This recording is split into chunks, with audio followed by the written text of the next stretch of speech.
Buenos días, buenas tardes, buenas noches, diría por ahí.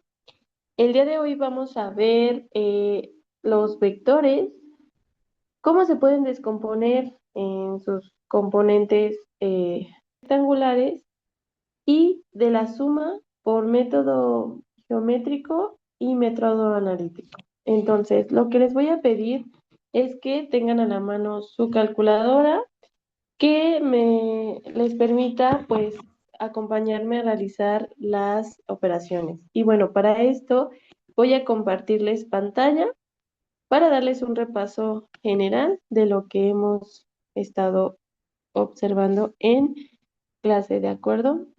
Entonces, para resumir, las magnitudes vectoriales son aquellas que están presentes cuando no solo se queda definida por solo la magnitud o la cantidad y la unidad, sino también requiere otra información, como es el caso de la dirección, que es un ángulo, ¿ok?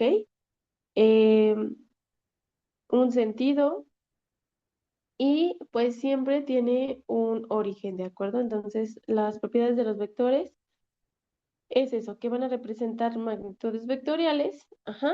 Y bueno, la distancia que tenga el vector, si se hace escala, va a representar el módulo o la magnitud. Entonces, pues, recordando, tiene origen, módulo, magnitud, sentido, dirección, ¿cierto? Y para ello, los vectores se pueden representar, o bueno, se pueden descomponer a sus coordenadas rectangulares, es decir, se les conoce como componentes rectangulares. En este caso, tenemos ángulos, pues un ángulo recto y el ángulo que nos da la dirección de este vector que está en rojo, ¿de acuerdo?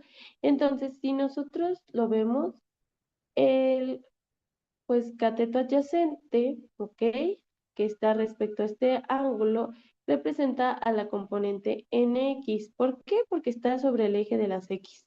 ¿Y cómo se calcula coseno? Pues cateto adyacente entre hipotenusa. En este caso, ¿quién va a ser nuestra hipotenusa? El vector. En el caso de la componente en Y, pues es de la misma magnitud, es decir, del mismo tamaño que el cateto opuesto. Y pues el seno en una función es seno, se calcula de teta, del ángulo teta, es decir, cateto opuesto entre hipotenusa. Sustituyendo lo que nosotros sabemos es que va a ser BY entre el vector, que es nuestra hipotenusa. Y entonces, si nosotros queremos despejar a BY, pues el vector va a pasar multiplicando, o la magnitud del vector va a multiplicar a la función seno por teta, o en su caso, en el componente X, va a pasar a multiplicar al coseno de teta. Entonces, resumiendo, para obtener componente en X, se multiplica magnitud del vector por coseno de teta, y para obtener BY es magnitud del vector seno de teta, ¿de acuerdo? Entonces, pues también tenemos que recordar que como es un triángulo rectángulo, sabemos que el cuadrado de la hipotenusa, que en este caso es nuestro vector, va a ser igual a la suma del cuadrado de los dos catetos, es decir, del cateto adyacente y del cateto opuesto, ¿sí?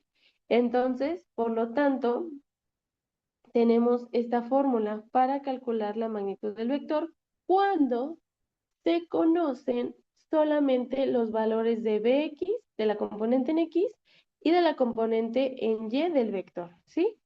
Y ahora, si se saben estos dos, también se puede conocer la dirección mediante la función de tangente, porque es cateto opuesto, que sería el opuesto a este ángulo, sería BY, ¿cierto? Entonces, pues sería BY entre cateto adyacente, que sería BX, ¿de acuerdo? Entonces, por lo tanto, si nosotros queremos pasar al otro lado, se pone el arco tangente, o pues en nuestra calculadora sería shift tangente, que es tangente inversa de la componente en Y entre la componente en X. Y bueno, una de las magnitudes vectoriales es la fuerza. Entonces, esta fuerza pues se representa con los vectores y se calcula multiplicando la masa por la aceleración. Entonces tiene diferentes unidades. Entre las más conocidas son la unidad de Newton, ¿cierto? Entonces, el Newton lo que representa es la masa, que son kilogramos, entre la aceleración, que son unidades metros sobre segundo al cuadrado, ¿ok? Pero pues también tenemos otras unidades, ¿no? Como la DINA y el poundan, que es como en el sistema inglés. Pero pues nosotros nos vamos a estar enfocando en los newtons para que pues lo tomen en cuenta. Y ahora, los tipos de fuerza, por ejemplo, se tienen, algunos que les voy a presentar, es la tensión. Por ejemplo, cuando nosotros tenemos una cuerda y la jalamos, pues se genera esa tensión, ¿cierto? Y entonces, pues estos son algunos de los problemas que vamos a tener. Y como ya les dije, pues por ejemplo, cuando se tiene un equipo ya sea rojo o azul, que se está peleando por a ver quién tiene más fuerza y quién gana en el rally, pues se van a representar con vectores, ajá, es decir, con flechas hacia el sentido en que el equipo lo está jalando. Obviamente este equipo pues lo jala en sentido hacia la derecha y este otro en sentido hacia la izquierda, ¿cierto? Y pues aquí también se tiene diferentes tensiones cuando se utilizan poleas o por ejemplo cuando tenemos una piñata colgada o alguien está jalando un objeto, ¿de acuerdo? Todas esas son tensiones, ¿ok? Y ahora, la fricción. La fuerza de fricción nosotros lo hemos escuchado y sobre todo cuando tenemos cierta suela de zapato que puede ser muy lisa, pues nosotros entre menos fricción tengamos en una suela de zapato es más fácil que nos resbalemos cuando el piso también o está mojado o también esté muy liso. Entonces, se define la fuerza de fricción o rozamiento es la que ocurre cuando interactúa con la superficie y siempre se contrapone el movimiento. Es decir, aquí está. Nosotros no sé, nos movemos en esa dirección y la fuerza de fricción siempre es contraria. Por ejemplo, cuando tenemos una lija, pues hace mucha fricción porque está muy rugosa su superficie y entonces por más que tratemos de avanzarlo más rápido, pues está una fricción muy grande.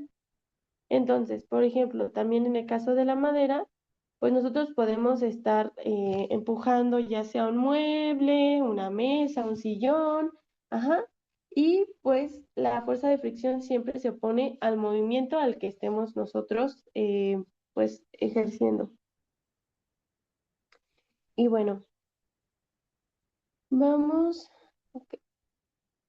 El siguiente es el peso y siempre se representa con la W por sus siglas en inglés de weight y siempre es perpendicular a la superficie terrestre. Ahora, el peso se calcula multiplicando la masa del objeto por la gravedad. Ajá. ¿Cuál es el valor de la gravedad? Depende del sistema en el que lo veamos, pero pues generalmente manejamos 9.81 metros sobre segundo al cuadrado o 32.2 pies sobre segundo al cuadrado, ¿de acuerdo? Y bueno, aquí tenemos que el peso, ujú, y tenemos otra fuerza que todavía no les explico, que se llama fuerza normal, ¿ok? Entonces, la fuerza normal es la fuerza de reacción que ocurre en una superficie para mantener siempre al objeto verticalmente. Entonces, siempre es perpendicular. Por ejemplo, si yo, pues ahorita que estoy sentada en una silla, pues está mi peso ejerciendo, ajá, perpendicularmente, pero hacia abajo. Y tenemos siempre una fuerza de reacción, es decir, la silla está empujándome perpendicularmente y siempre es proporcional al peso, ¿me explico? Y esto se debe por la tercera ley de Newton, que ¿qué nos dice? Que siempre que un objeto ejerce una fuerza sobre el segundo objeto, es igual de magnitud, pero en sentido opuesto. Por eso el peso que les digo se representa con W o P, va a ser pues en sentido contrario la fuerza normal por la fuerza de reacción, ¿de acuerdo?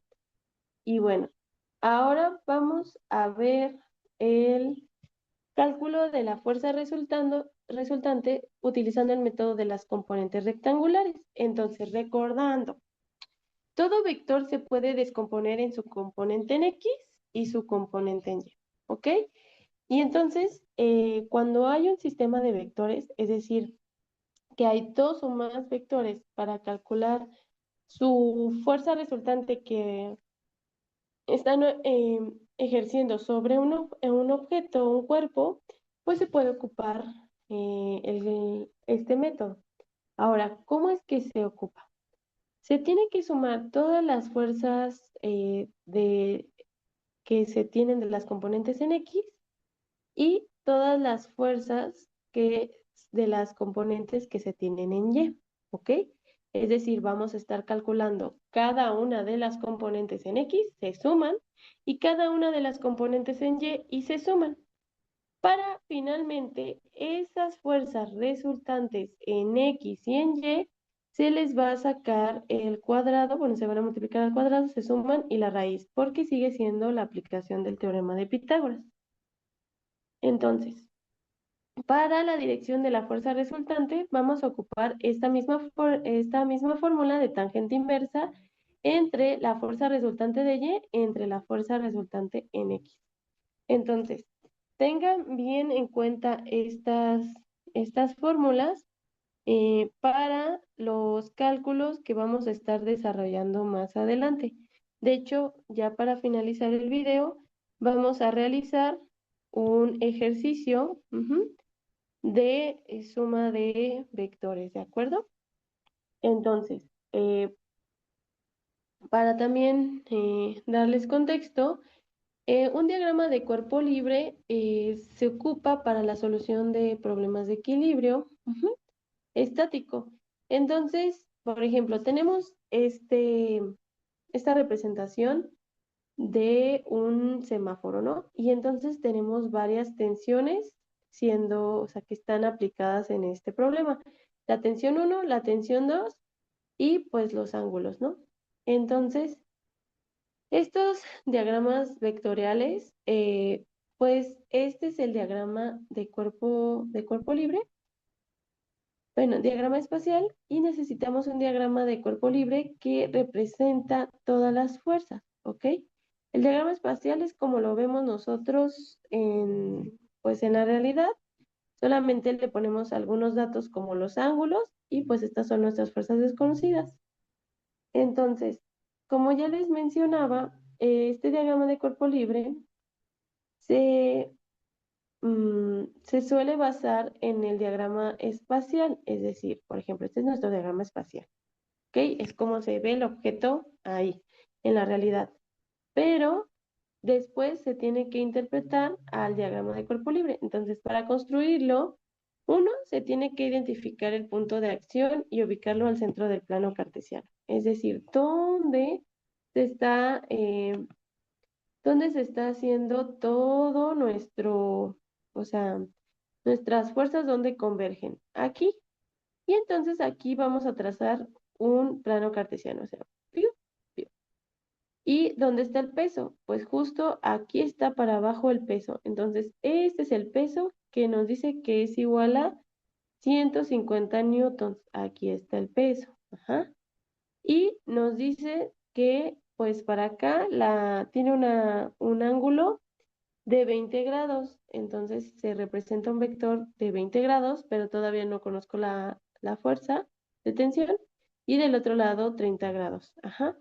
Entonces, ya quedó claro, se identifica el punto de acción y ubicarlo en en el centro del plano cartesiano. Y dos, las fuerzas que actúan en dicho punto se trazan como vectores, tomando en cuenta el sentido y la dirección. Ahora, ¿dónde está el punto de acción de todas estas fuerzas? Por ejemplo, está aquí y aquí, ¿cierto? Entonces, pues lo que se hace es que se,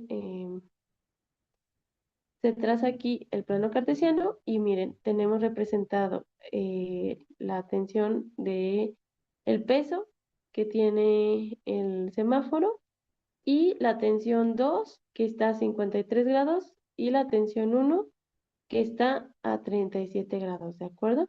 Y bueno, pues hasta aquí vamos a dejarle y pues el problema lo vemos en un segundo video para no alargar tanto esto.